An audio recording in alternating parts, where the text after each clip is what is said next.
A graça e a paz, meus queridos irmãos, como é que vocês estão? Bom, nós estamos na Semana Santa e eu quero aqui tratar de um assunto muito importante, mas antes, deixa o seu like e inscreva-se em nosso canal.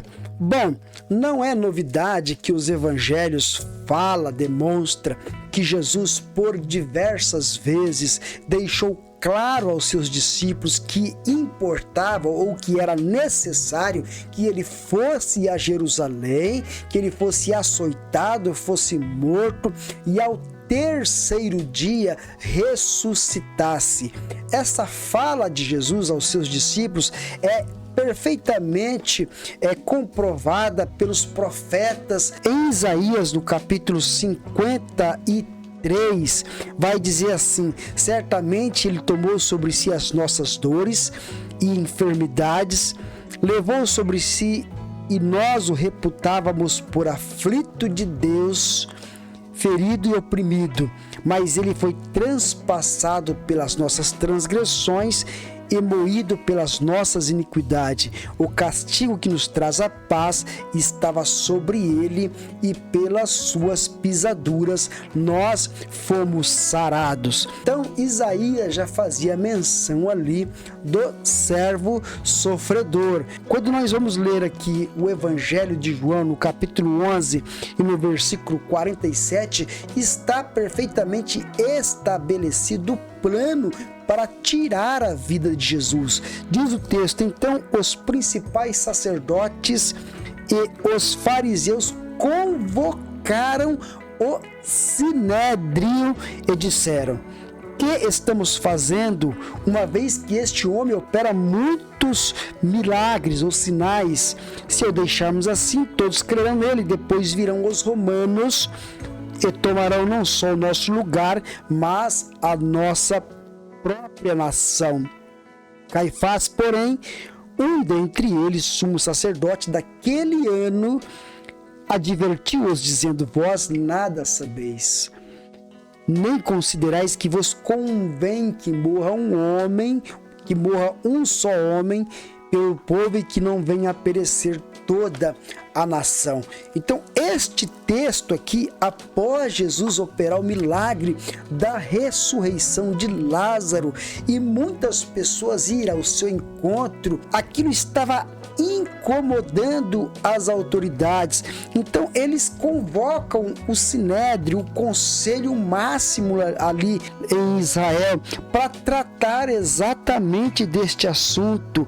E eles vão dizer aqui que se o deixassem daquela forma, que todos creriam nele, todos viriam a crer nele, e que então depois disso os romanos viriam e tomariam não só o lugar deles, mas também a própria nação. Então este era o medo das autoridades com relação a Jesus, como se Jesus oferecesse algum perigo a eles. Mas Caifás, o sumo sacerdote, a autoridade máxima daquele ano, diz uma palavra profética que vai aqui estar em perfeita sintonia com os profetas do Antigo Testamento e com todas as Escrituras. Ele vai dizer: convém que morra um só homem pelo povo, e que não venha a perecer toda a nação. O próprio evangelista João vai dizer assim: ora, ele não disse isto de si mesmo,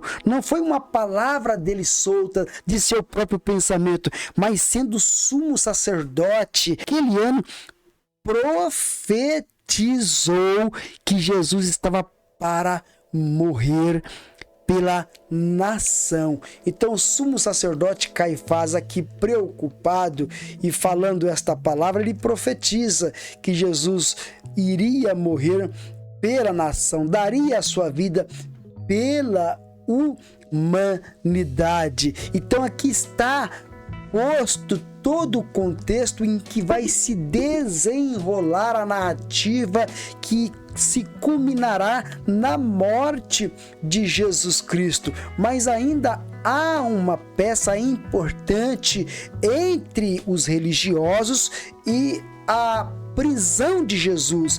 E esta peça está entre os discípulos, chamado Judas Iscariotes. Judas, ele seria usado para entregar Jesus. Logo no capítulo 12, aqui após Jesus estar na casa de Lázaro, que ele o ressuscitara junto com Marta e com Maria, e Maria toma uma atitude ali de extrema adoração e profunda gratidão pelo ato e a presença de Jesus naquele local. Maria então pega ali um nardo puro, precioso, caríssimo, e unge os pés de Jesus. E Judas Iscariotes então se indigna com este ato de Maria. Diz assim: mas Judas Iscariotes, um dos seus discípulos, o que estava para traí-lo.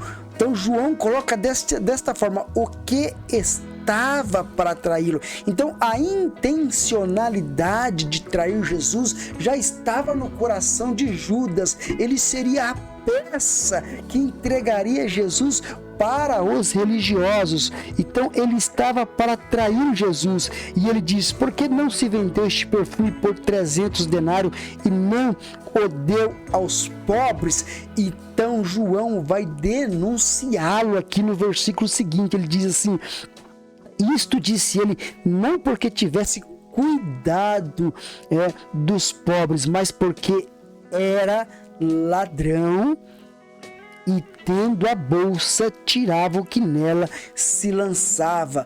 Então Judas era ladrão, tinha a bolsa, era o tesoureiro, e se apropriava das ofertas que eram lançadas na bolsa. E o próprio Judas, quando vê Maria ungir Jesus, os pés de Jesus com um nardo puríssimo, caríssimo, enxugar com os próprios cabelos, diz: para que todo esse desperdício? Ele disse isso porque já estava intentando, já estava ali planejando entregar Jesus para as autoridades. Judas estava extremamente decepcionado com Jesus, porque Judas achava que Jesus seria um revolucionário, alguém que iria se atentar contra os romanos, e então traria ali uma revolução que transformaria todo o Israel. Mas não era este o plano de Deus. O plano de Deus é aquele que Deus falou no coração do sumo sacerdote do ano: importa que morra um só homem e que não pereça toda a nação. João vai dizer também ali no Evangelho, no capítulo 3 e no versículo 16, que Deus amou o mundo de tal maneira que deu seu Filho unigênito, para que todo aquele que nele crê não pereça, mas tenha a vida eterna. As palavras do sumo sacerdote Caifás, e ela está extremamente relacionada com as profecias do Antigo Testamento, e é uma palavra que não veio dele, foi uma revelação do alto, e prepara todo o cenário ali então para que Jesus fosse entregue às autoridades. Mas eu quero deixar enfatizado aqui o ato de Maria. Maria ali, ela com aquela atitude de extrema adoração, de profunda gratidão por Jesus, ela não hesitou em adorá-lo com o que ela tinha de mais precioso ali, o nardo puro, enxugar com seus próprios cabelos. Jesus reconhece a atitude de Maria e diz para que guardasse aquele bálsamo para o seu sepultamento. Então, que nós possamos aqui pegar o exemplo de Maria e nesta semana, em intensa adoração, em profunda gratidão pelo que Jesus Cristo fez por nós, podermos então celebrarmos a sexta-feira da paixão, onde Deus dá a sua vida por nós, e a Páscoa, onde ele ressuscita, então autenticando este plano glorioso e eterno pela minha vida e pela sua vida. Que Deus te abençoe no nome do Senhor Jesus. Fique com Deus.